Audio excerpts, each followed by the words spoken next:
from the Ticats Audio Network, this is the CFL This Week with Bubba O'Neil. This is the CFL This Week. I'm your host, Bubba O'Neil. Another exciting week has concluded in the league, and we look forward. Again, we bring in an all-star cast of characters to break down what we have seen, what we expect to see as we get a little closer to the playoffs. Some breaking news this morning out of the nation's capital. We'll get there, but let's introduce our panelists. Brodie Lawson joining us, plus baby, always a pleasure. Pat Steinberg, also from CFL.ca, 960 Sportsnet out in Calgary. And the man, as we say, I know he doesn't do it anymore, but he is the man with the details from CKRFM, the voice of the, I guess, God's country, we like to call it, the Rough Riders. Derek Taylor, thanks for joining us. Thanks for having us. That's fantastic. Okay, guys, let's talk about what's happened early this morning. I don't know if you guys follow Marcel Desjardins on Twitter, but he released some kind of message saying, I am no longer a member of the Redblacks. The Redblacks losing last weekend to the Tiger Cats at Tim Hortons Field. I guess some would say an embarrassing way. 32-3, I believe, was the score. The record drops to 2-9. Mr. Taylor, was this the inevitable? Oh, I've been waiting for this, honestly, since the beginning of the season. So that it drops now, I totally get it. I mean, you alienate a bunch of your superstar players before 2019. You go 3-15, and then you followed up with 2-9. This absolutely had to happen. His job is to put together a team with talent. They had very little talent when the season started. Not much has changed. And yeah, honestly, this is just the other shoe dropping. I've been waiting, and here we are a couple days before the trade deadline. Pat, I was going to say this, and yes, I think everything that Derek says there really is correct in the sense, but was there not going to be kind of a free pass in 2021 because of the shortened season? Well, see, what for me, I go back to, like DT was saying, I go back to 2019 where Marcel let a lot of his star players walk and kind of drew a line in the sand. And this is the way that we go about things. And if you don't want to go about it this way, then you can move on. And when you've got Trevor Harris and Greg Ellingson and William Powell and all these Sir Vincent Rogers, like we're talking about superstars leaving and guys who are integral in them getting to 3 Grey Cups and just letting them walk and not really replacing them with anyone commensurate to their talent, that I think that kind of falls on Marcel. And so, yeah, a 14-game season, but I mean, he had 2 off seasons to get ready for it and try to replace some of that talent and didn't really do it. So I think when you ask the question, is it inevitable? I think, yeah. And I don't know if a 14-game season, he really does get a pass on this one. Brodie, I mean, does this make a difference to do it now or wait till the end of the season?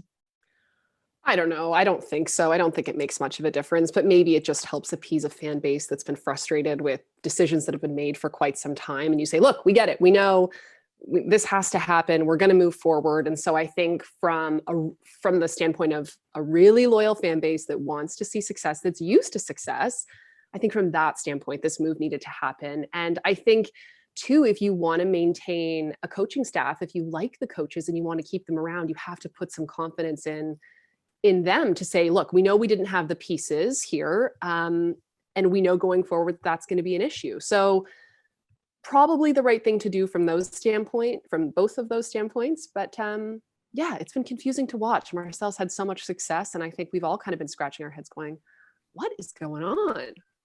Well, and that's kind of morphed, and you kind of bring up an interesting point there, Brodie, and I'll stick with you with this. There's a coach by the name of Paul LaPolice. I think we all know and have at least had shared some time within the media. I'll be fair. I mean, he's a real good guy.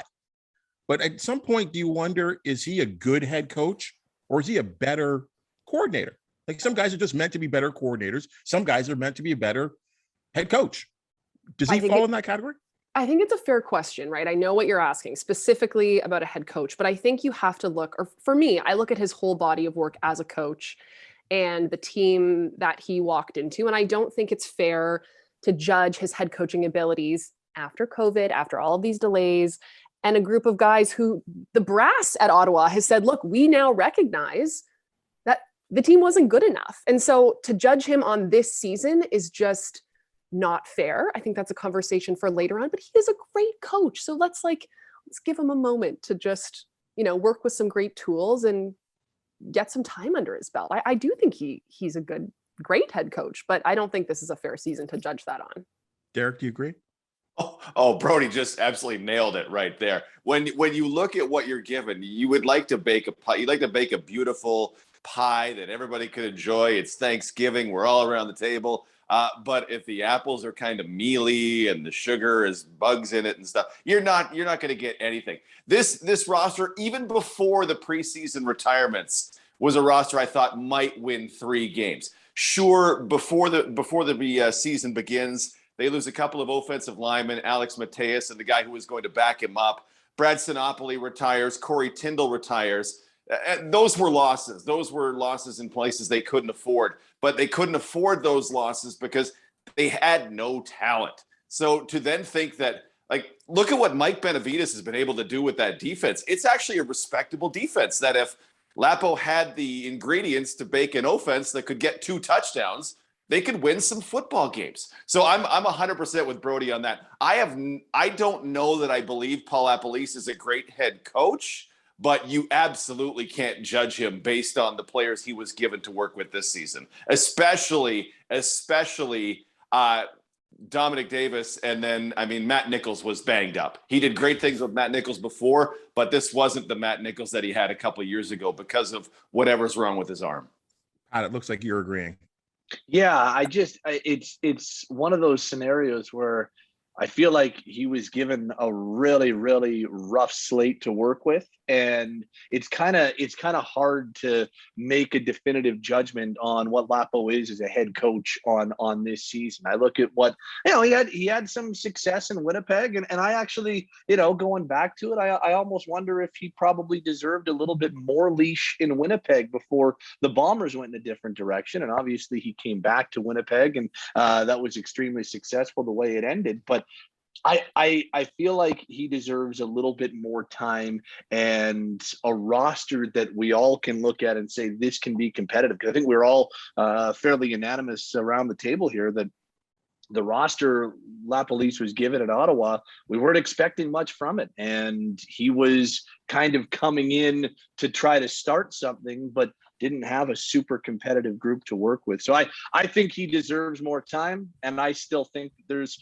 lots to suggest he can be a really good head coach in this league. Does anyone think that based on what Buck Pierce is doing this year, we need to reevaluate how good we think Lapo was as a coordinator? It's a fair question. It's fair. But I take a look at how good he has been in other spots as a coordinator before, when he was in Sask. I still think that we're talking about a really good football mind, DT. Brodie? I agree with Pat. I mean, I think a good football mind is someone who has been around the league for a ton of time. I just want to give him more time. I'm not ready to make a call. Fair enough. Okay, let's stay out east, guys. And I normally try not to be too opinionated and let you guys speak all the opinions, but I have to jump in on this one. There was some expectations building from the Toronto Argonauts, and all of a sudden they have a 2-game lead over the Hamilton Tiger Cats, and they are moving and grooving. They look pretty good on all sides of the ball. They get Chris Jones in there. He's pumping his fist. He's going crazy. They're picking off passes and going back for touchdowns. They're talking a lot of junk. They go into Montreal and they get beat up 37-16. Again, what side, Derek, do you see this as a wonderful moment, a big win for the Montreal Alouettes, or more so a tank by the Toronto Argonauts? Oh, honestly, wow. I don't want to take anything away from the Alouettes because beating the Argos is a real accomplishment. That's a terrible, terrible loss by the Argos. Chris Jones against a very inexperienced quarterback. There should have been multiple turnovers. The offense, which I love McLeod Bethel-Thompson. I'm a McLeod Bethel-Thompson guy. He threw 4 picks in that game. That was an absolute, they blew it. They can't run the ball. I don't understand why their offense underperforms passing the ball as well, even though I think they have a really nice quarterback there. That was an absolute terrible, terrible loss. Way worse a loss than it was a good win. Let's say that in my mind. Pat, your thoughts?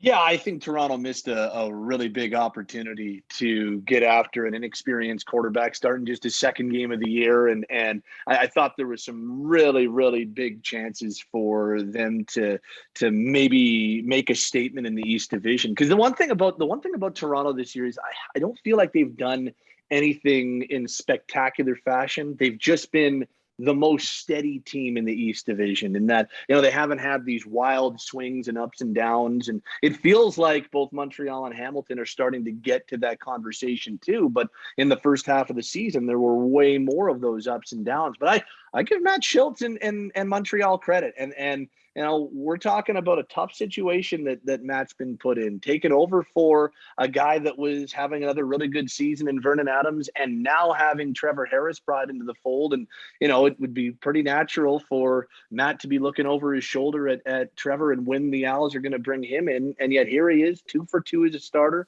You throw in that last minute drive in the game that he came in for VA for, and he drove him downfield for the win. Like, if you're Montreal, I'm keeping Schultz in as long as I need to, and until he proves to me that we need to rush Trevor Harris in. But that doesn't change the fact that I do think it was a big time missed opportunity for Toronto.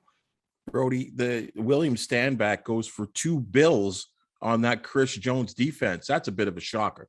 Yeah, I mean, totally. And I think these guys have hit most of the big points, but I think that you can look at this both ways, right? I think the surprise for Montreal, which kind of Pat addressed, was how effectively Matt Schultz was able to get through the air. He only completed 12 passes because they relied so much on the run, right? But then the Argos disappoint because they had an opportunity to take a stranglehold of the division, and they just didn't really get the good effort from their offensive line. They're missing 2 of their key starters. There's an issue there.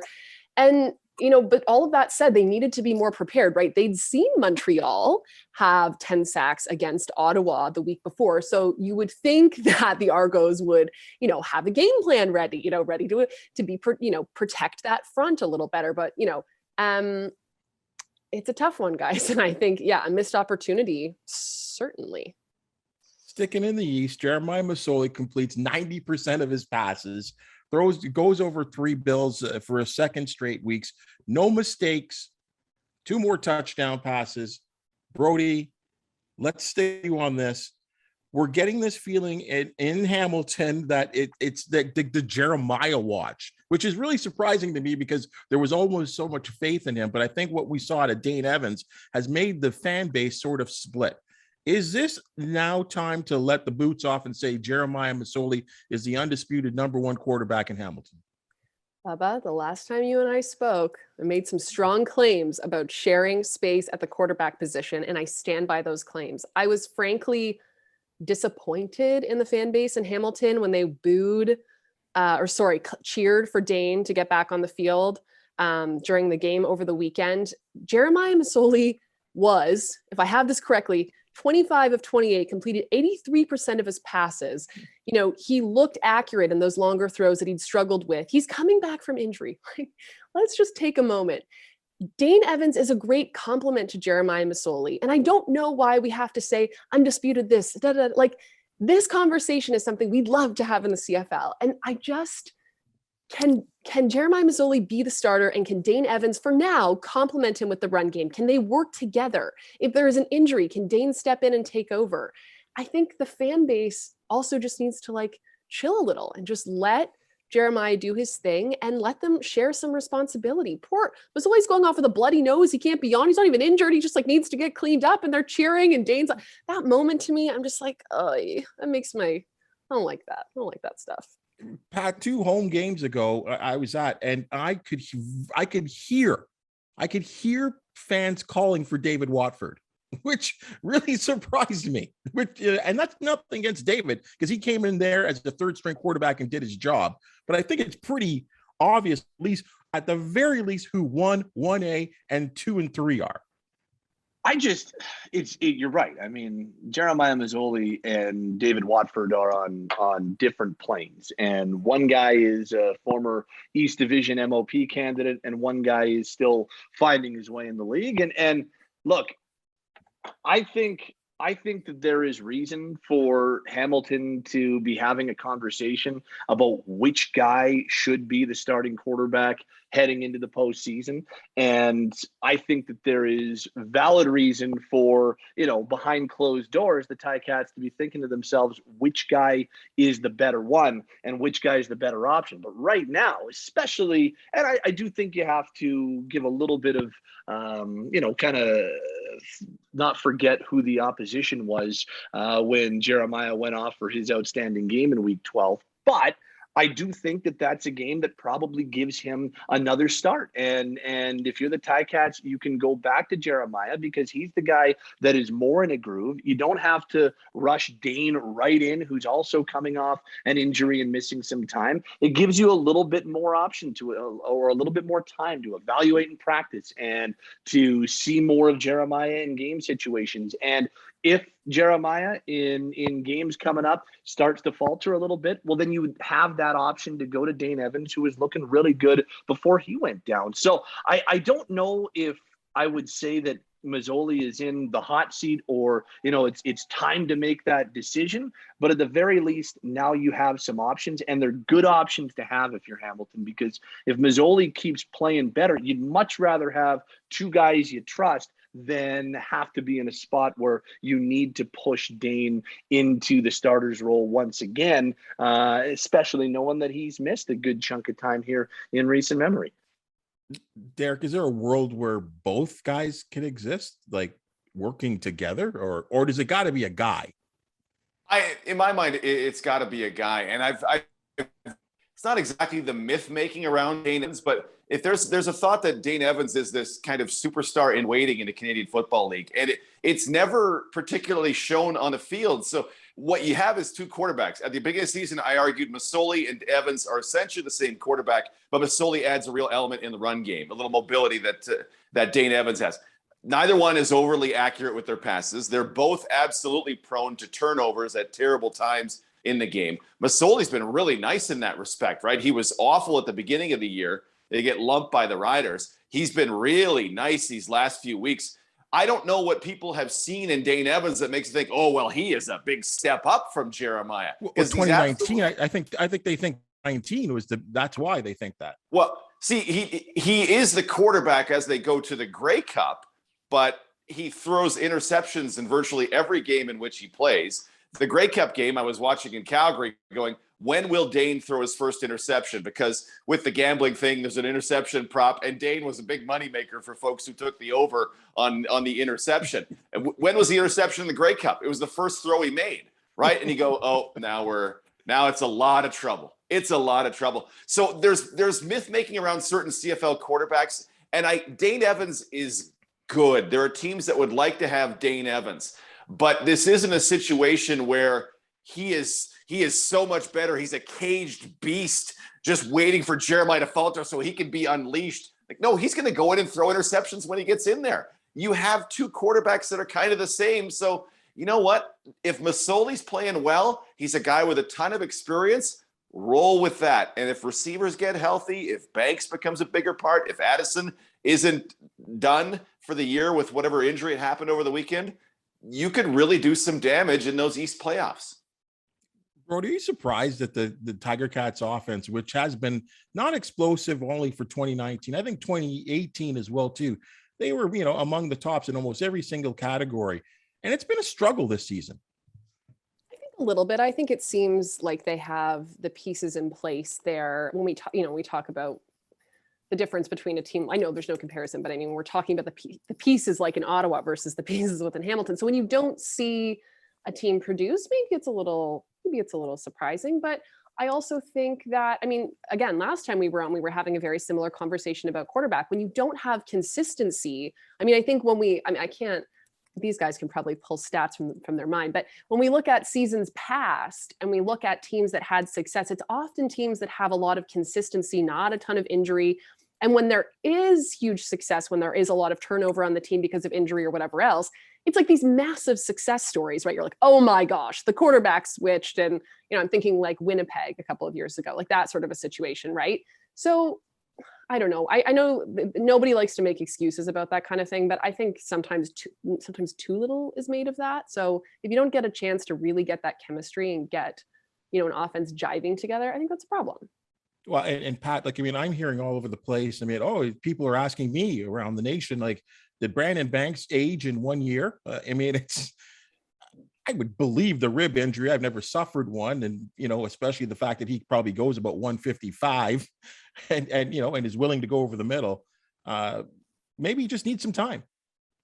That's kind of where I'm at as well. And if all of a sudden, if Addison's injury is not major, the 3 games that he played, he was starting to look like the Braylon Addison of 2019. And if all of a sudden Brandon Banks turns into close to what he was as the MOP 2 seasons ago, or 2 years ago rather, in 2019, then I would say look out on this Hamilton offense. And they've been able to still have some success and still be able to tread water with some of the injuries that they've sustained, and knowing that Banks hasn't been the same impact maker that we've seen in the past. But all of a sudden, if this offense starts to click, if that game against Ottawa is kind of a harbinger of things to come, and if Banks comes out of his shell, like this could be like Jalen Acklin has had some really big games and some big moments. This offense and specifically what this team is capable of doing on the defensive side of the ball, this, as DT said earlier, like this could absolutely be a Hamilton team that is peaking at the right time and ready to make some noise in the East Division playoffs. Yeah, and why not make excuses, guys? Why would we not make excuses for injuries, knowing that the playoffs are still 5 weeks away, right? They didn't have Van Zyl for a long time. Banks was hurt. Addison was on 6 game. They never got to use DeVere Posey even one time. Sean Thomas Erlington in and out of the lineup. The defense was hurt at the beginning of the year, right? We should absolutely use we should use defense. We should use injuries as excuses, because what's important is, what do they look like in week 16 when the Riders go to Hamilton? What do they look like in week 17 when they're in the playoffs? That's the team we need to look at. And Hamilton is a team with a ton of talent if they're all together. I really need to see what happens with Addison, though. That's going to be make or break in my mind. Orlando Steinauer, Dave Dickinson, they haven't had the records, I think, that would make you think coach of the year. But then you have Mike O'Shea. Those two guys have, as you said, weathered through injuries and still have their team afloat and have had to work real hard at keeping their teams afloat. Then you have Mike O'Shea, who's got a 10-1 Bombers team, and I don't know if they're ever going to lose again. It's the way they're playing right now. Derek, is Mike O'Shea the lock for CFL Coach of the Year? I can only think of one circumstance in which he should not win Coach of the Year. If the Riders finish the season 10-4, if the Riders run the table, then I would absolutely vote Craig Dickinson as Coach of the Year. They have currently 17 guys on the 6-game injured list. They lost 4 guys, including big-time players, to Achilles injuries 2 days before the season started. To have gotten to this point, if they get to a 10-win season, despite all, these are multiple big-time and all-star players that they are dealing without. And somehow, if they were to get to a 10-win season despite that, and Winnipeg were to finish, say, 12-2, because after they've clinched, they don't really care, that's the only circumstance I could say, because O'Shea's roster, the one that he was given by Kyle Walters, and I'm certain he contributed to getting some of those guys back, was elite, super elite roster. And he's done exactly what he should have done with it, and maybe a little more. But I think in the circumstance where the Riders win 10 games, I think as far as coaching wise and extracting from the talent that you had at your disposal, I would go Craig Dickinson. But that's the narrow window in which I think O'Shea shouldn't win it. So Brodie, and for all the things Derek said there, and the fact that he'd been handed a great team, does that discount Mike O'Shea in winning this award?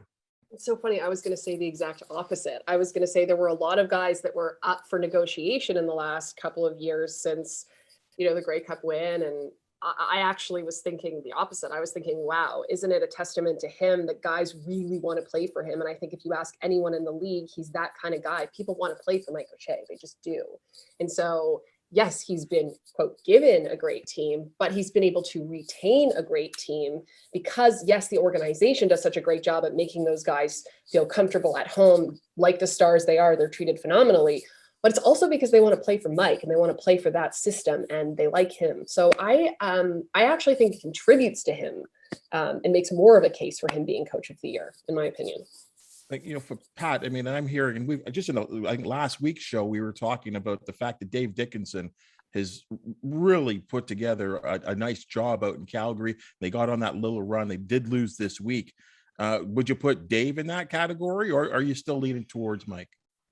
I mean, I love the idea of either Dickinson brother being in the mix, but man, for me, when I look at how dominant Winnipeg has been, and here's the thing, like Winnipeg's pace in terms of what they might finish with might change now because they have nothing regular season wise to play for anymore. They know they're hosting the Western Final. They know they're finishing first overall. So, now it becomes a really interesting balancing act for Mike O'Shea in terms of what happens between now and the start of the postseason and between now and for them December 5th. And so what's really interesting is how things change. But if you take a look at what this Bombers team is doing defensively, like we're talking about some historic pace they're on right now. Like they've allowed 3 passing touchdowns in 11 games. We're talking about a team that over an 18-game season is on pace for like 5 touchdowns against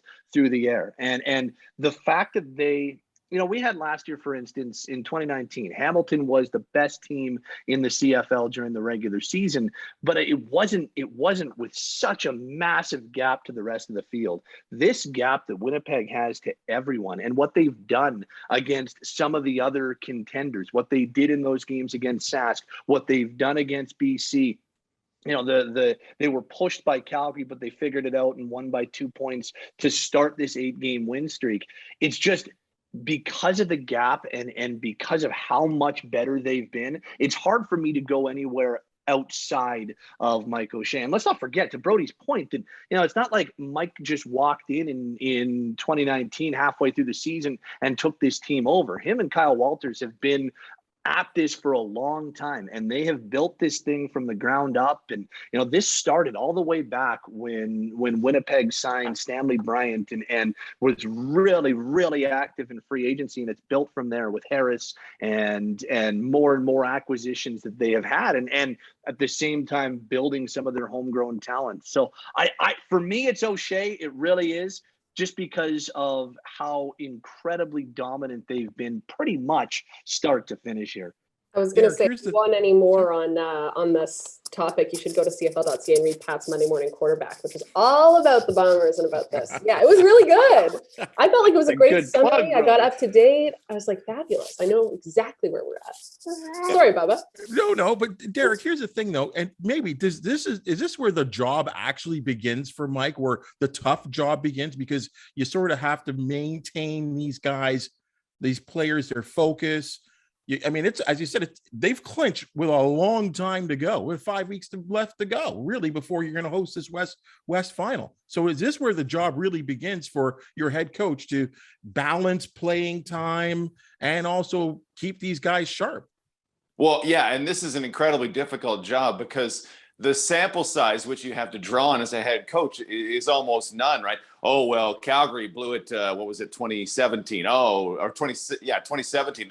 They blew it. They had all that time to rest, and they end up losing the Grey Cup. Well, it's because you have a 1-game shot at the Grey Cup, right, with your roster. You don't get to play the Grey Cup 10 times.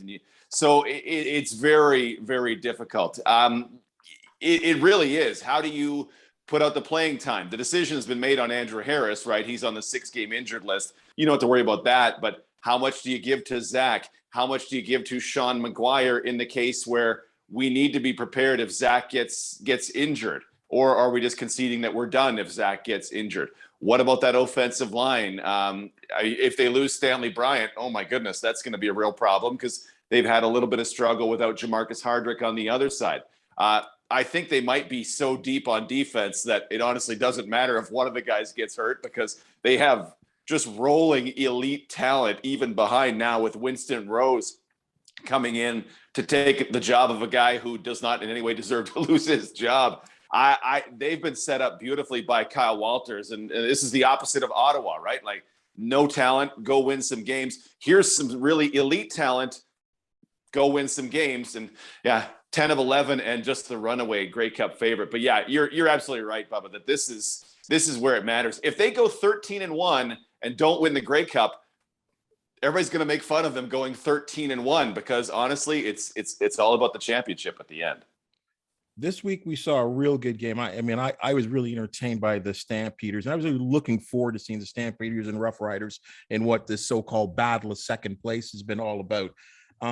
Duke Williams, I'm a big Bills fan in the National Football League, had some moments. This Duke Williams, what does he add, Derek, to the Saskatchewan offense? He adds something that was absolutely lacking in those 8 weeks where they didn't have Shaq Evans. In 2017, Edmonton brings in Duke Williams. They put him out at that field wide receiver, and they go, run super long routes and we'll throw you the ball and see what happens. And it worked great. 2018, leads the league in receiving, leads the league, tied for the league lead in touchdown receptions, had way more deep targets than anybody in the league, had more intermediate targets than anybody in the league. This guy is an absolutely elite deep weapon. So you add that into the Riders' offense, plus they got Shaq Evans back, who led the league in yards per catch in 2019, and you go, oh, okay, well, now you can operate on that final level, that deep level that has been completely absent from the season thus far. Cody Fajardo is the lowest rated deep passer in the league. And I spew out all these stats because I've been talking about them for every game so far this season. But Duke catches every target he had in that game against Calgary. He high-pointed the onside kick that could have been a real dramatic event in that game. Duke adds a weapon that was absolutely lacking and could make a real difference as they try to make a run through the playoffs. Pat, so I'm going to say around the league, we're saying that the quarterback, Cody Fajardo, was crying a little bit after those losses to Calgary, that none of our receivers are winning these 50-50 balls, and the administration go out and get a guy that can win 50-50 balls. So I guess if you ask, you sometimes receive. Yeah, it kind of reminded me of Jose Bautista in 2015 with the Blue Jays, and saying, "Hey, go out and get." And then what are they? Well, David Price and Troy Tulowitzki and Alex Anthopoulos went out and delivered. It's funny. And DT would know better than me, but having watched that game live at McMahon Stadium, I was sitting there watching, and I wondered how much more going into the game Cody Fajardo would kind of have a hop in his step, because not only did Duke Williams make his Riders debut, but he got his guy back in Shaq. And I remember in the offseason at CFL.ca, I wrote a column about the best quarterback receiver tandems in the league, and I went with the top 5, and my 6 was Evans and Fajardo, so they got left off. And Fajardo chirped me hard on Twitter afterwards. He's like, "Hey, Shaq, look, where are we?" And I was like, "That is awesome," and I loved it. But like, Shaq and Cody are a duo, and that is no disrespect to Kyron Moore, who has been awesome in kind of being that number one threat while Shaq has been down. But I mean, to get Shaq Evans back, to still have Kyron Moore, who had a big game in the win over Calgary, and to now get Duke into the fold.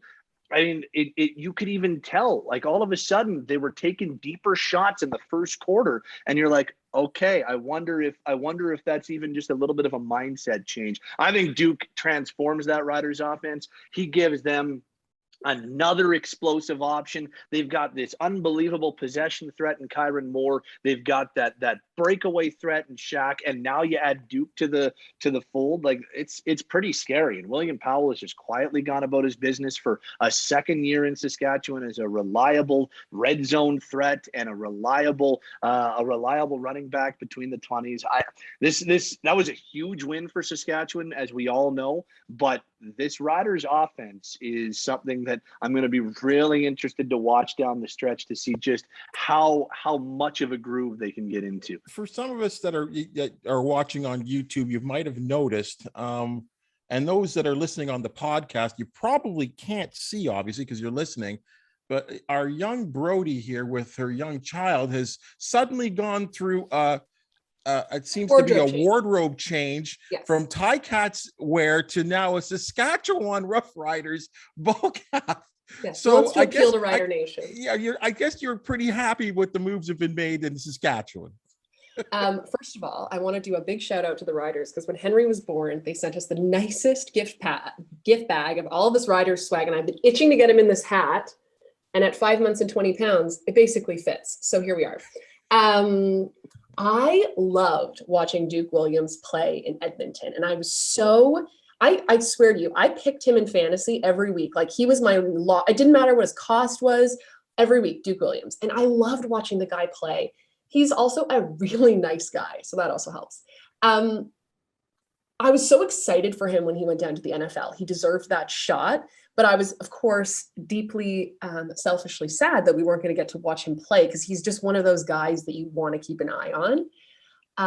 I don't know how, like DT said, he is so elite. I don't think it takes him much time to get back into the speed and the cadence of CFL ball. But let's say it takes him one game. I think we're going to see more and more from him very quickly. And I personally am very excited. And I think Rider fans should be too.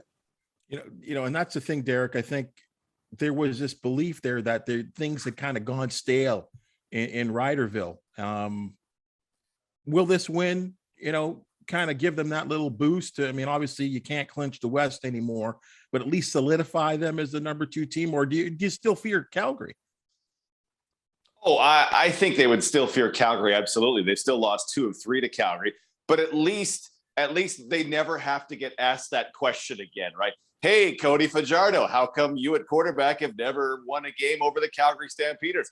Hey, Craig Dickinson, how come you've never beaten your brother Dave? They can never be asked those questions again. And I get that probably doesn't pollute their lives so much, but they don't have to sit through a dumb news conference, a news Zoom with people like me going, oh, so why haven't you beaten Calgary yet? That's got to be a real, that's got to be really nice. They're in a position right now with this offense to, I'm trying to phrase this appropriately to give respect to Winnipeg. If Zach Collaros throws 4 interceptions in the West Final, Saskatchewan could beat them.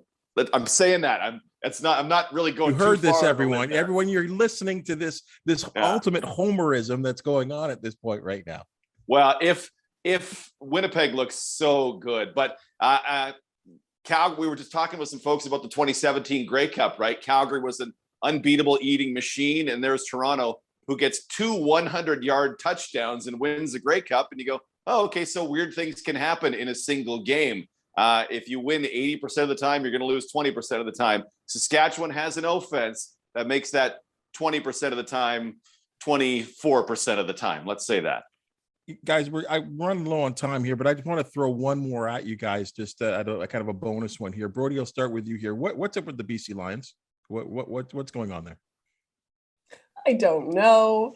That's another team that you feel like has the pieces in place, and you're just kind of going like, what is going on? It's got to be frustrating for them. And I don't know. We still got a handful of games left, so maybe things improve. We've seen crazier things happen in the league. I mean, obviously, they're not going to be in a position where they're climbing the rankings to any great at any great lengths. But you hope for them, and the amount of effort that their management has put into building a team, that they start to see some results. But I mean, gosh, to be a part of a team that's not doing well when you have such good play, like that's got to be frustrating. And I feel for those guys. I thought at one time Michael Riley was the MVP of the league. And to see what has happened over the last, Calgary's defense has been doing some really good things of late, but I mean, that was impressive to see them hold Riley to under 200 yards and pick him off a couple of times. And obviously what Winnipeg has done to everybody over the last 8 weeks is fairly well known. So I guess I'm not surprised that they went and did what they did against the Lions. But here's the thing about BC, and the thing that I wondered about when they got off to a good start.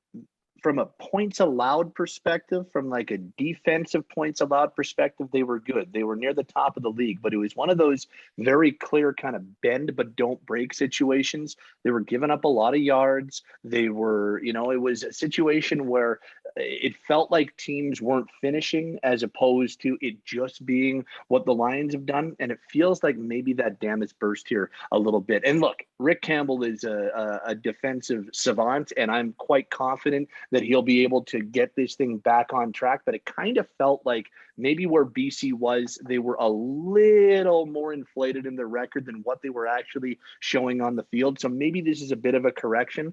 I'm not worried about Riley. I think Michael Riley will be just fine. And I do think that there are some really solid playmakers defensively that can get this back on track for BC. But I have wondered a little bit about that over the last few weeks. Derek, I mean, you saw them week one in that wild one where I think the Riders went up by like 31, and then all of a sudden it got to be a nail biter. Are you a little disappointed in what you've seen out of the Lions over the long run here? I think it comes down to the quality of the opponent they've had to play. Honestly, when I think of it, they played the Riders real tight. And if not, you mentioned the week one game, if not for 3 misses by the kicker, they would have had enough points to win that game. Right. And then Saskatchewan goes to BC and they play that one super tight. It comes down to a sneak on essentially the last play of the game in which the Riders win that. So there's 2 teams that are super even. We left there that night thinking, wouldn't it be great to see these 2 teams playing in the West Semi because Calgary was out of the picture. Honestly, I kind of attribute this to increased quality of opponent. And I didn't believe I'd be saying this at the beginning of the season, but Lucky Whitehead is an unbelievable player when used properly. And he tried to play through that real gross broken hand, but not having him in that offense, and you have to replace a guy who was going to be at least in conversation for the team MOP with a lesser player. You're already dealing without Dominic Rhymes, who hadn't been able to contribute much this season. I think this is just how seasons go. Your schedule gets tougher, injuries hurt you in critical spots, and you start losing some games. And now they're just with this little streak, they're probably on the outside looking in without really a shot at the playoffs. Well, guys, this has been outstanding. Again, as always, great looking forward to, we're getting into this interesting part of the time. I think really it is. I mean, we say it about Labor Day on a regular campaign, but now we're kind of into the meat of the season. The stretch drive is underway. We look forward to talking to you guys again. We appreciate everything that you help us out here with at the Tiger Cats Audio Network, and of course, joining me here on the CFL This Week. Brodie, Pat, Derek, thank you so much for your time. Much appreciated. Of course, to the listeners, you know where you're getting the best CFL talk because of people like this right here. And of course, the numbers are up, and we really enjoy that you're listening on the podcast forum, and of course, checking in on YouTube as well. So hit that like and subscribe. And again, join us on the Tiger Cats Audio Network. I'm your host, Bubba O'Neil, signing out. Enjoy this week's games, and we'll see you next week. The CFL This Week with Bubba O'Neil. Subscribe, like, and get the deepest takes on Canada's game every Monday.